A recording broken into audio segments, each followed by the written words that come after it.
ska jazz ensemble with a little something called In Motion. It is from their 2011 album, Double Edge. This is Leid Stories. I'm Utrice Leid, and we pick up from where we left off with each other just yesterday. Well, I did say to you that this is a ritual, I guess, uh, a mental ritual that I put myself through at the end of the year. And that is, I don't want the craziness of the world to get into my head. And then I'll have to live with the insanity over the so called holiday. Uh, and it's in my head all this time. No, I prefer instead to center myself, to get myself ready, to prepare myself for what's ahead. And what's ahead looks daunting enough. I don't need anybody to drag me right down to the bottom at the end of the year and then start me off with other things that are equally daunting in the new year. It doesn't make sense to me. It never has. So I try to take it easy. I try to exit the current year gracefully, despite all the indications that things are going to hell in a handbasket. But somewhere you got to have room for yourself. You have to put yourself as a kind of priority to have peace of mind and to center yourself. Because if you don't do it, who will? You know, it is so clear that we are living in a topsy-turvy world. And they are adjusted to it. They like it that way. They want it that way. They organize it to be chaotic and crazy so that the rest of the world follows suit and becomes chaotic and crazy. Well, I believe I gotta have some kind of power for myself. I can't let people just drag me down like this toward the end of the year and you're in misery because you can't do anything. You can't think straight. Whatever it is they appear to want to represent, it's not working. It hasn't been working for me for a long time. So I want to ease myself into the new year on my own terms, if possible. I'm and I'm working hard to make it possible. I don't want to drag these people's craziness along with me out of an old year into a new year. I shared with you that when I was growing up, we had a very different way of easing ourselves out of an old year and into a new in my family.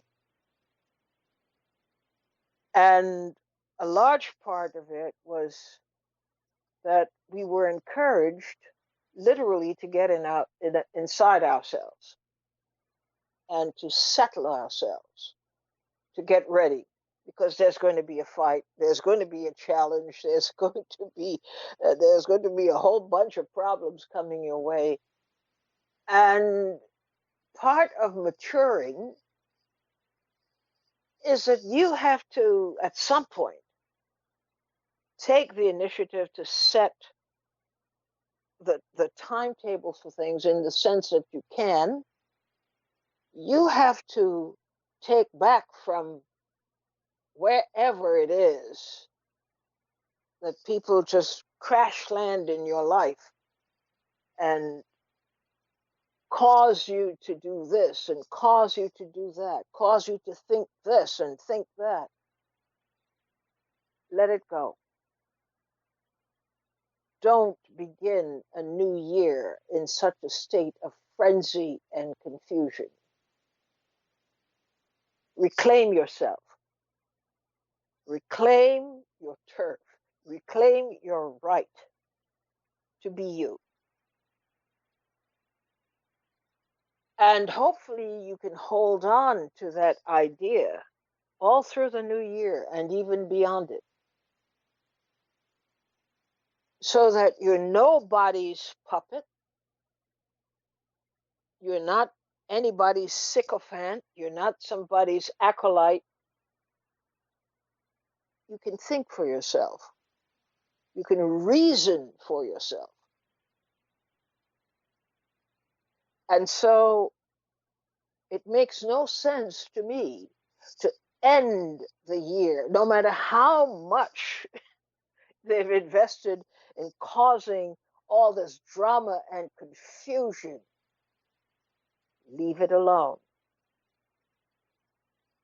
It doesn't belong to you. You have a different agenda. You have to continue your path to yourself. We had to fend off all of these interruptions all year long and adopt other people's craziness as ours and their priorities as ours. No, no. If you have some quiet time, you can figure out what your own priorities are, and in your own way, return to the surest thing that you've got going in life, and that is your mind, yourself, your soul. Reclaim it. If you believe you have strayed away from that concept, because it is the only thing that will save you. It's the only thing that will keep you centered and going. And that is an absolute conviction that you have the ammunition to fight back and reclaim your space. You're not anybody's, as I said, you're not anybody's acolyte. You're not joining anybody's team. You're not on anybody's side. You simply living your life as fully as you can, and within the parameters, if you could use that word, of what you consider to be the essential you. You're not harming anybody. You don't want to harm anybody. You don't want to fight. You don't want to quarrel. You don't want to beat up anybody. You just want to do your thing and be left alone to do it. Okay. That is important, to claim your space and not have anything deprive you of your allotted space. That's how come you were born, how come I was born. We were given space to occupy and make the best of everything that we've been given. We're entitled. You don't have to ask anybody permission to think or to act in a prudent way. You don't have to ask anybody's permission. So that's my ritual. At the end of the year, I tend to become reclusive, not to the point, some kind of a guru, but the idea is to just, I need space for myself. I need to reassess things. I need to recalibrate. I may not succeed, but that's what I need to do. in order for me to settle myself within myself, in order to get ready for what's ahead. What's ahead, I don't know. All I know is I want to be ready.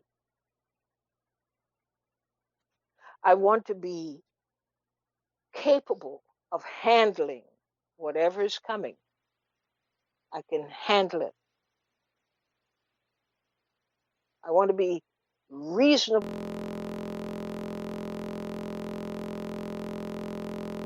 Not going to be drafted into anybody's individual fight. They know why they're fighting. I don't. But I have to get used to the idea that I should be cognizant. I should be always aware as to what it is I plan to do and want to do. How do I prepare myself to do that? Okay, so today I wanted to tease the brain a little bit with this. I'll ask you a question. Name two things. That's the topic we're discussing today. Name two things. Name two things that have been or are significantly impeding our progress as a nation.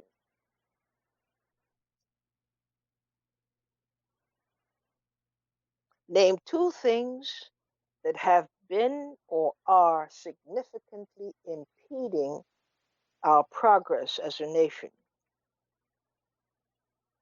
And secondly, name two things you believe are our greatest strengths. Are we on? Okay. This is going to be a priority for me this year. I have to solve this problem. I spent the entire week talking with the telecommunications people, and despite all the things that they said they would do and really began to do, and I'm not disbelieving anything, it isn't working. And I really have to find a way, and there must be a way in which we can do our programs without this constant interruption and cutting off. So let me get back to where I was. If you wish to make it personal to you, you can by telling us two things that you think have been significantly impeding progress, your own progress, and two things you believe are your greatest strengths. I asked it in the context of the nation, but you can make it relevant to yourself if you are okay with giving us a window into your own life.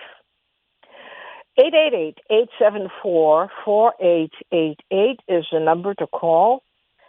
888-874-4888. Harvey from Berkeley, you're on the air. Hello, wonderful Utrice. Hey, wonderful Harvey. Happy end of the year and beginning of a new.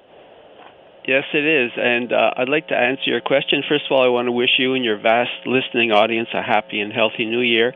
And as the old saying goes, it was the best of times and it was the worst of times. And as far as I'm concerned, 2020 was a year of disconnection. Unfortunately, the coronavirus is all about disconnection and taught us to fear each other.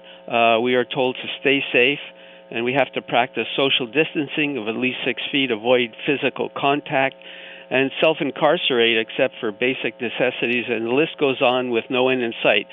So far as I'm concerned, it's time to take action and make 2021 the year of community connection. And you, Utrice, are the perfect example of community connection on a national scale. You help us stay connected on so many levels, and it's especially true for Americans of African and Latino descent.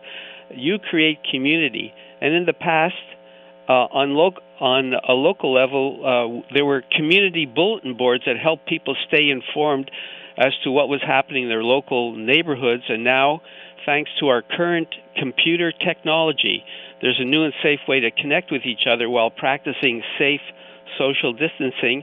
And I did a computer search, and it turned out that there are websites that connect us in a neighborhood way. One of these websites that I found was called nextdoor.com, and the website stated that to get the most out of your neighbor, you can get the most out of your neighborhood with nextdoor.com. It's where communities come together to greet newcomers, exchange recommendations, and post the latest news, where neighbors support local businesses and get community updates.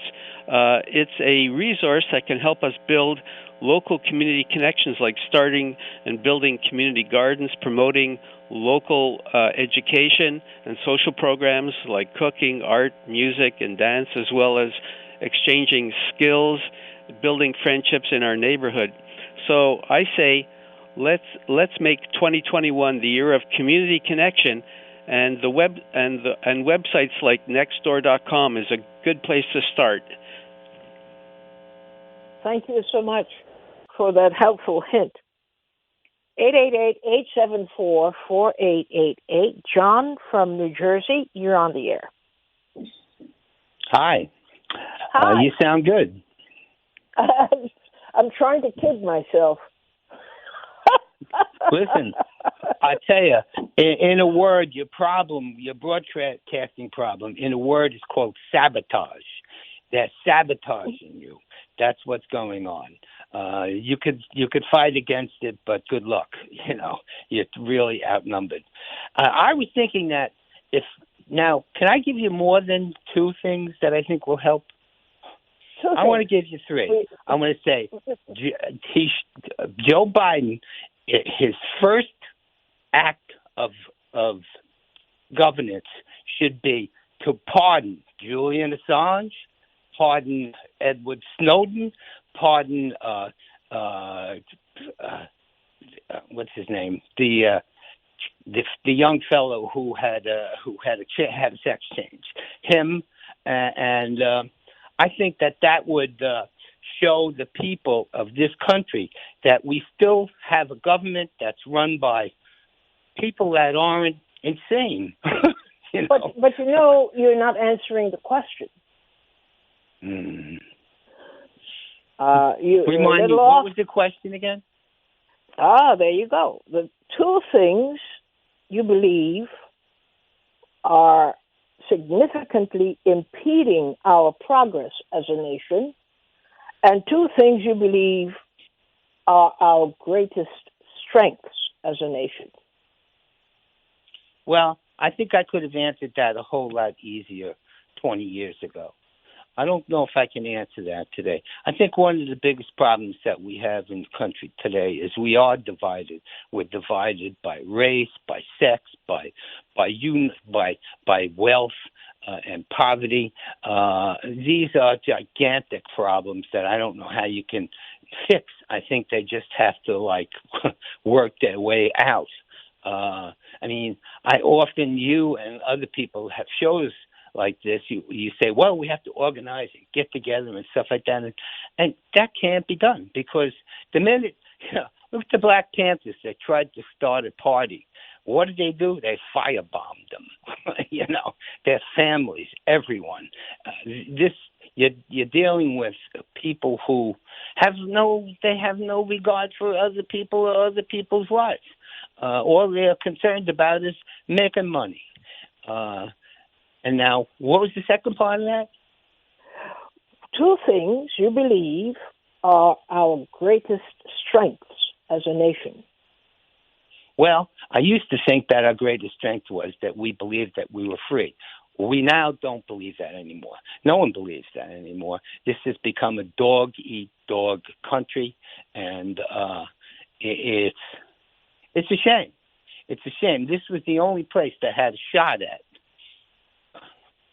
at becoming a world of love and peace.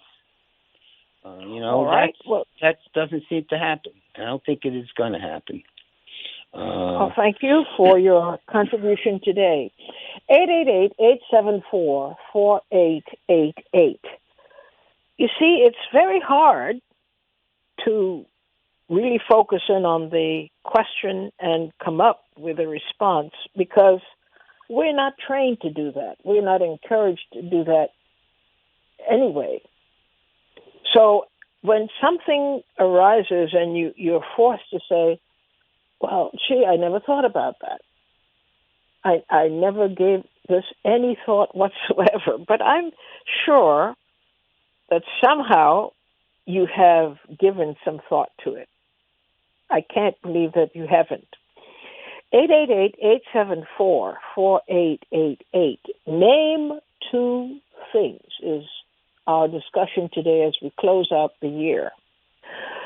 Two things you think are significantly impeding our progress as a nation, and two things you believe are our greatest strengths as a nation. Could you think of just two things? Not a whole bunch of things, just two. We'll do just fine. But look at the difficulty we're having. Two things that are significantly impeding our progress as a nation, two things you believe are our greatest strengths as a nation. And why am I asking this? Because it's the end of the year, let's just say. We're clearing the decks. We want to see things a little more clearly. And it is imperative that we think about these things from time to time because we're not asked to, because there's an apparatus that thinks for us. It tells us what we're supposed to think. So we're not used to having to think about things for ourselves. And it's a very simple question. Very simple question. But the answers are going to be hard in coming. Two things. Let me repeat, very simple. Two things you believe are significantly impeding our progress as a nation. Just two. And two things you believe are our greatest strengths as a nation. As we make this transition from one year to the next, but we have no context, we have no reference points, we don't even know what it is we're thinking. This would help focus our attention. And sometimes you may find that this is the first time you're actually thinking about something like this. We're not encouraged to think. But we're told even what the problems are. We're told how it will be solved. The problems will be solved. Like right now, we are told every step of the way how our problems began, how they're unfolding, what it is that we have to do to solve the problem. But does that mean that we know anything?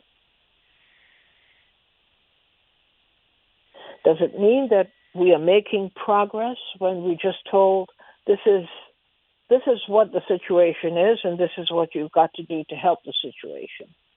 No, that's not good enough anymore. If you make this little change, you decide what is impeding progress as a nation. And you decide what you think our greatest strengths are, then you're onto something. You're onto something because you can situate yourself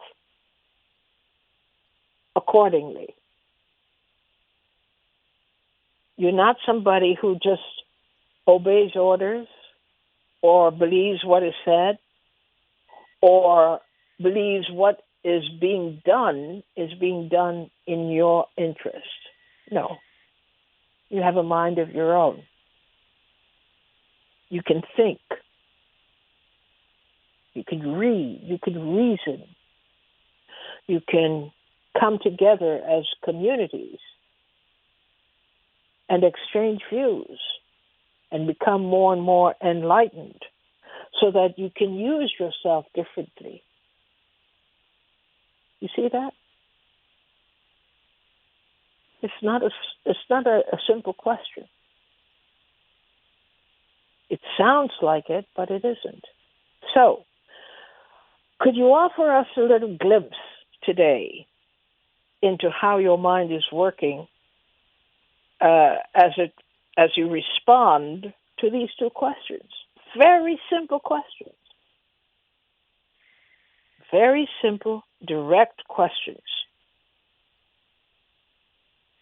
Two things that have been or are significantly impeding our progress as a nation. And two things you believe are our greatest strengths as a nation. Could you offer an idea of what you think these two things are? Just two. I know. It's deceptively simple. But when, in fact, was the last time you thought about it? When was the last time you thought you had the right even to think about it? Or that you should take some time and think about this? After all, you live in this nation, you're part of the nation,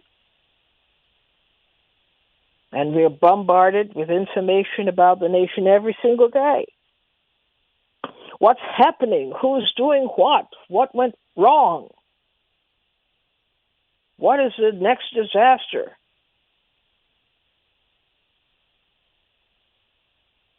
But we can't tell you. We can't tell each other. We can't tell ourselves. What is the answer? Give us an answer. Is there no answer that you can come up with about two things impeding our progress as a nation that you have studied, you have noticed, you have analyzed? And two things you believe are our greatest strengths as a nation. And then we move on to the next part of this question, this exercise. 888-874-4888.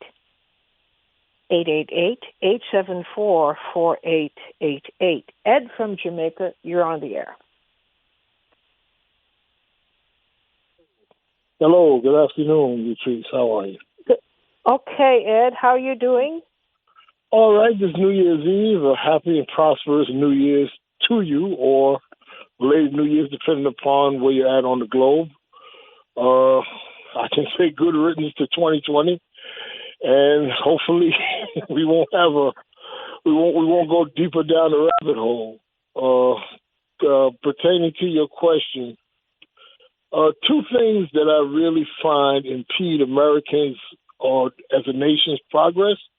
Number one is capitalism, the concept of capitalism, and how America clings to it, how it's written into the mythos of America, the great American dream, the ability, the fable that one man can pull himself up by his bootstraps without the support of government, the constant rapacious pace of capitalism. I think that holds us back from a lot of things, a lot of discoveries, the ability to get mine while you get, I worry about getting mine without you getting yours.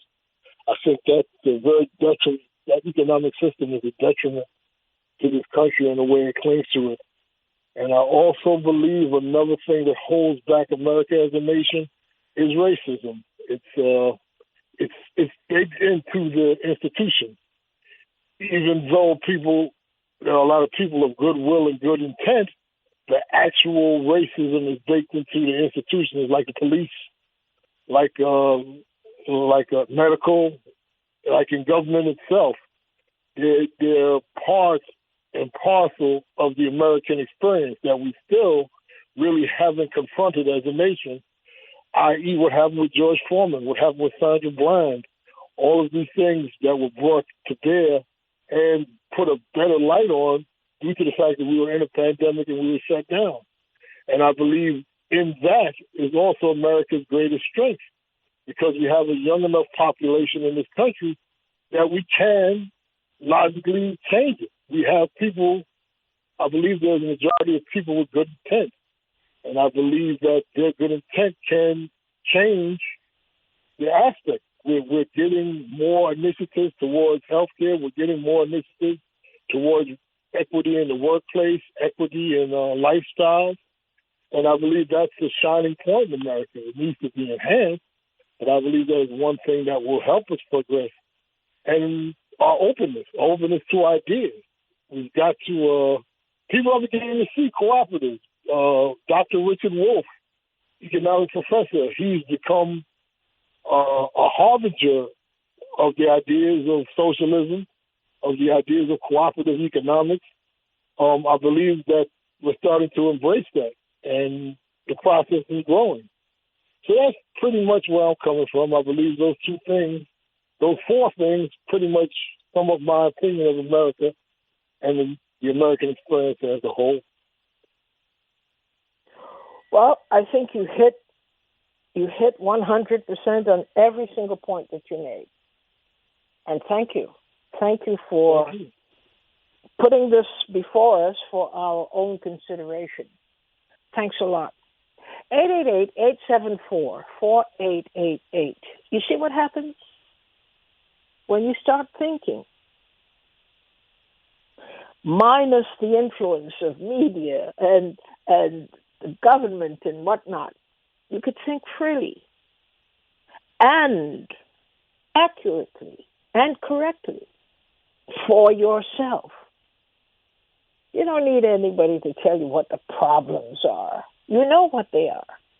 You just haven't had the time to think about it. You haven't set aside the time to become familiar with it. David from Brooklyn, you're on the air. Therese, in answer to your question, I'll get right to it.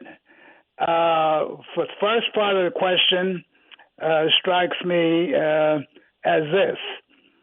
The biggest problem I see is the ability for the ruling class that I say run the country to play the people with bad training all over in schools and colleges and media and whatnot, because they control all of that. And especially in the schools where they train you without really educating you. Because I see education as an empowering thing, and this is not about empowering people.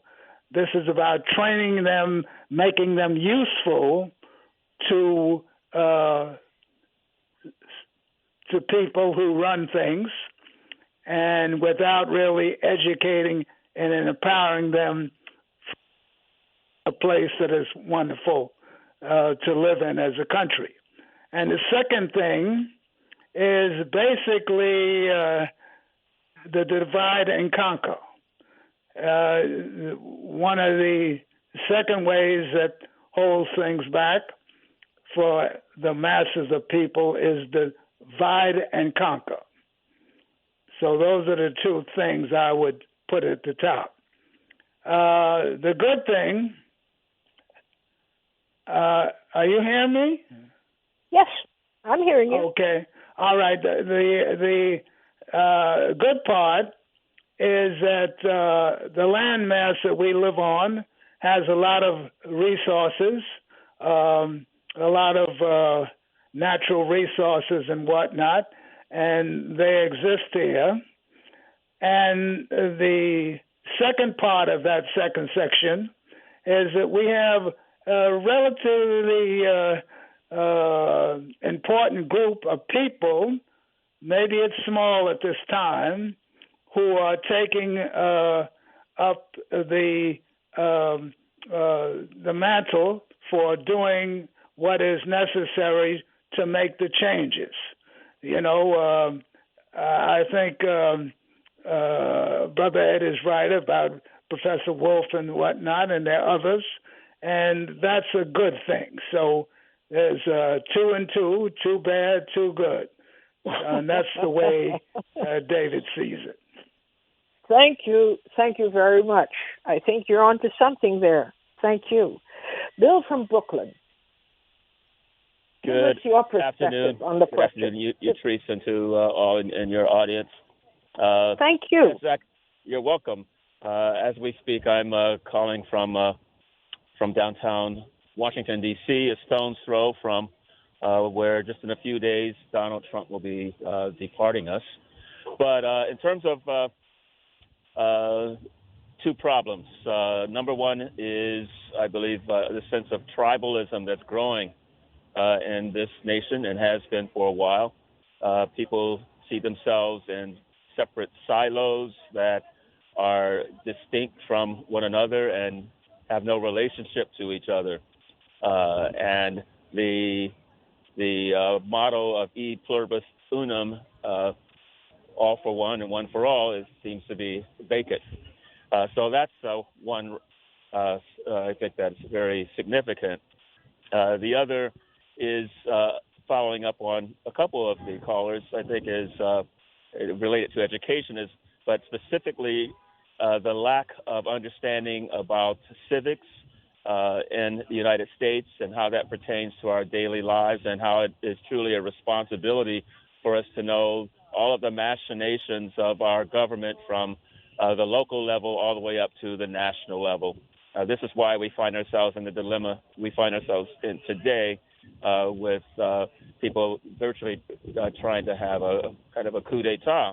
And so in terms of what's positive, I believe the ingenuity of the United States and the people in the United States.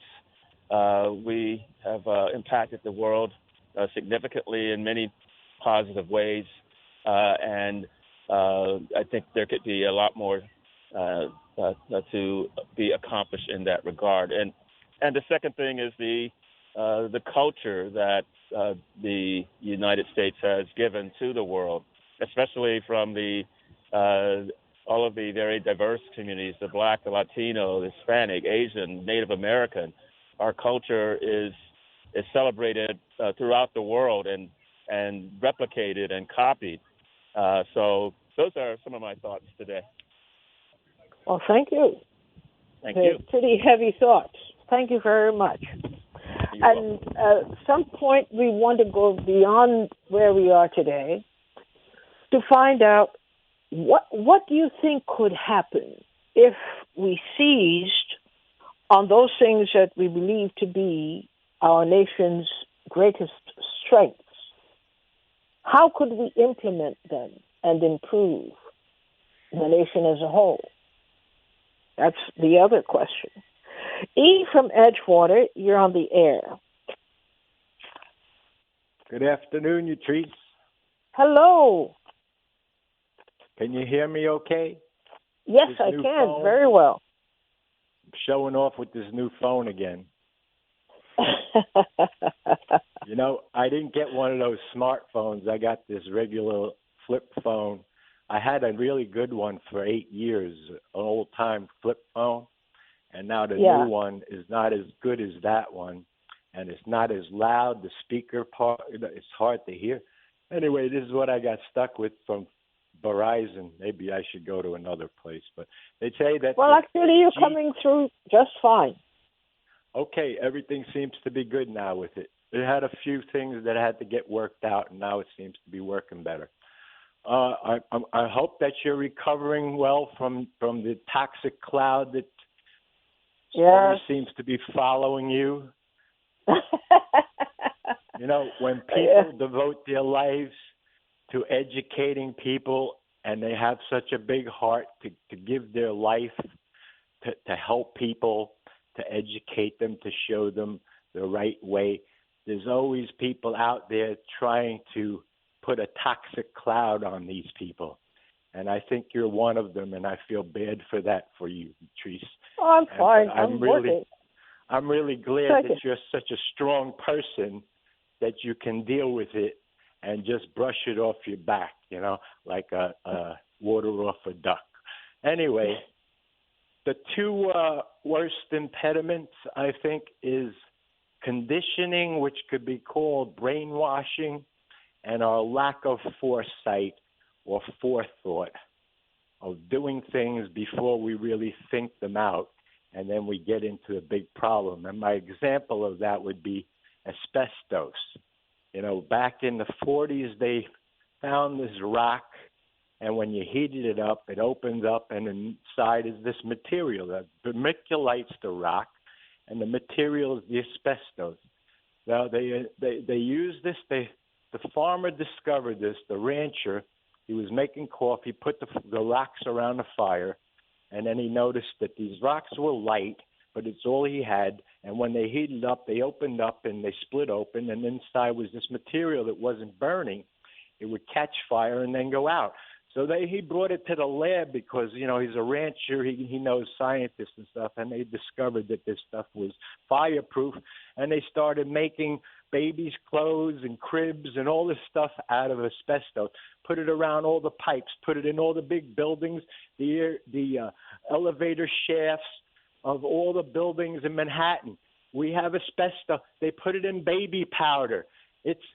Then in 1967, they'd find out that it's a highly hazardous material, and now it's too late to do anything about it. So you got to bring the World Trade Centers down, and you have to do all kinds of things to make things look like something else so you can get rid of this asbestos problem. And, you know, I don't have time to get into it all, but, you know, I just try to give people a little a hint of what I'm saying here. This asbestos is a big problem. And, okay, we got it, but we want you to proceed because we're running low on time. You want me just to end it there because I take up a lot of time just saying two worst things. No, let's finish with the second part of it. Automobiles, now we see what it did to our planet, our environment, our air, and digging for the oil so it can, you know, for the purpose, just so we can get around faster. It's our lack of foresight. We don't think. All right, we got it. We got the point. So just move on so we can finish your assignment. All right. Our assets would be then we have a mind that thinks for itself. We are in control of our minds if we really think about it. And when you can get yourself disciplined and you can control your mind, and you don't have to be manipulated and conditioned and brainwashed in the ways they want to do for you. So that's an asset, and we need to work on it with many different exercises and all kinds of ways to do that, to keep your mind sharp. You know, no matter what age you are, David from Brooklyn is a perfect example of a person that keeps his mind sharp. So that's a big asset for us. And what would be the other one? I don't think I thought that out. The next second best asset is that we have a good heart. Most of us here, we have them outnumbered. And if we really got together and saw that we could do something together, we could do it. You know, we just have to believe that we can do it and that there's a greater power that's going to help us do that. And that's a big asset for us. And people like Thanks Harvey, so much. I call him Mr. Positive because no matter how bad things can be, he'll always find a silver cloud and everything. Thank you, Harvey. I would vote for you for president, with Yatrice Leid as also president. We need more than one president because it's a 300 million people. We all need help. All right, Yatrice, that's all I can contribute today. I hope it helped out a little bit. Thank you. I thank you. You did. You helped out greatly. You helped out greatly by putting these new ideas into the pot for us to consider. Thank you so much for calling in. From Chicago, Henry, you're on the air. Hey, Yatrice, how's it going? Okay, Henry, how's by you? All right. Getting a little cold out here, but, that's normal Chicago weather. Yes, indeed. Wanted to wish you and the PRN and Leid Stories audience a happy and productive and safe new year going into 2021. Thank you. In reference to your question, I'm going to cheat a little bit because I got one aspect of what's best and what's worse, and they kind of go in the same category. As far as our best asset and our worst asset, number one is social media.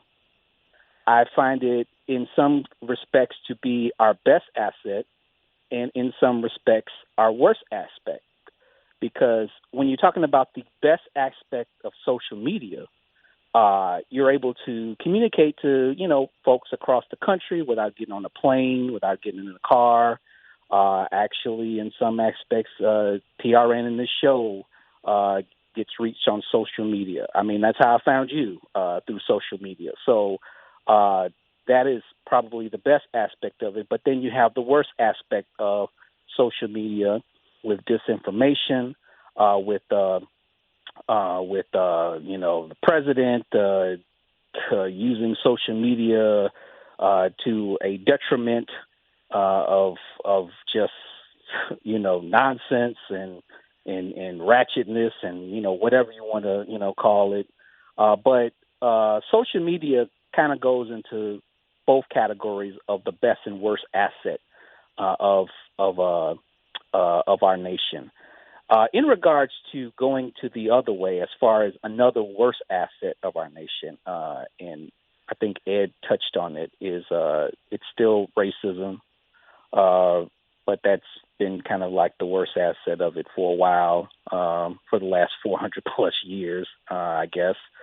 But in regards to a good asset for our nation, we're still the richest nation in the world, and despite the fact that we do have a lot of people who can barely make a living, we do have resources available to some people where if there is some sort of movement going on, we can obtain those resources or get together and try to find a way to get things going.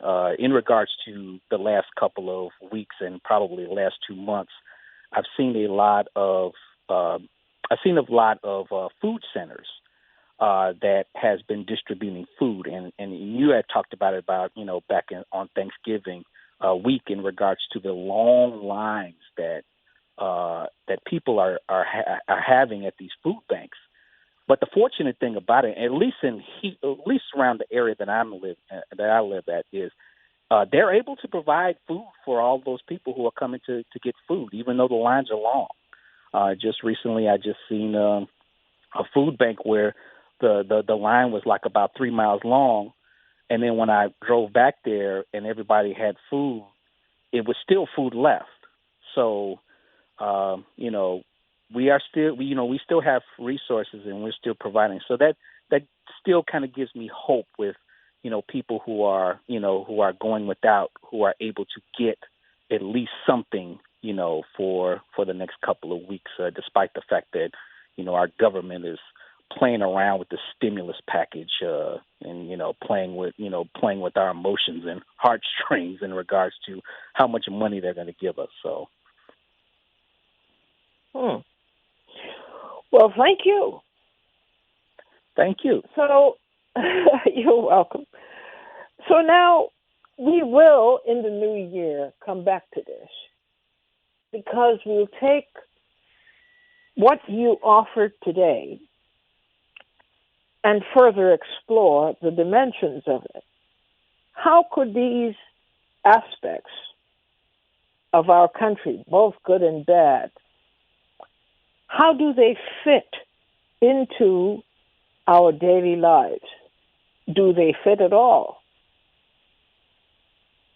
Are we able to create or influence any kind of change in these circumstances that you outlined that really we don't discuss every day. We don't. They're not part of the national consciousness. As far as the news is concerned, it's good pictures. You get great pictures. That's how I spotted that story.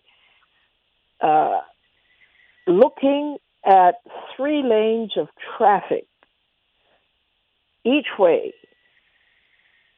totally jammed up on the highway. And I myself was wondering, well, what's this? Only to find out that it was about people trying to get food. But the story wasn't there. The photograph was, the visual was all we got from the beginning. But nobody told us what the story was. And how outrageous it is in a country with plenty, in a country with more than enough to provide, that you have this much traffic on a highway, a major highway, waiting for their turn to get to free food. That's the story, not the photograph, the story. Well, of course, the photograph illustrated the story, but we didn't see the story. We didn't get to understand the significance of that photograph. So in a way, we're falling short, even when we supposedly are getting information about important things going on all around us. It's reduced to something else that has nothing to do with the real impact that we should come away with in terms of a story. What is the story here? The story in that situation that I'm talking about is we've reached that point.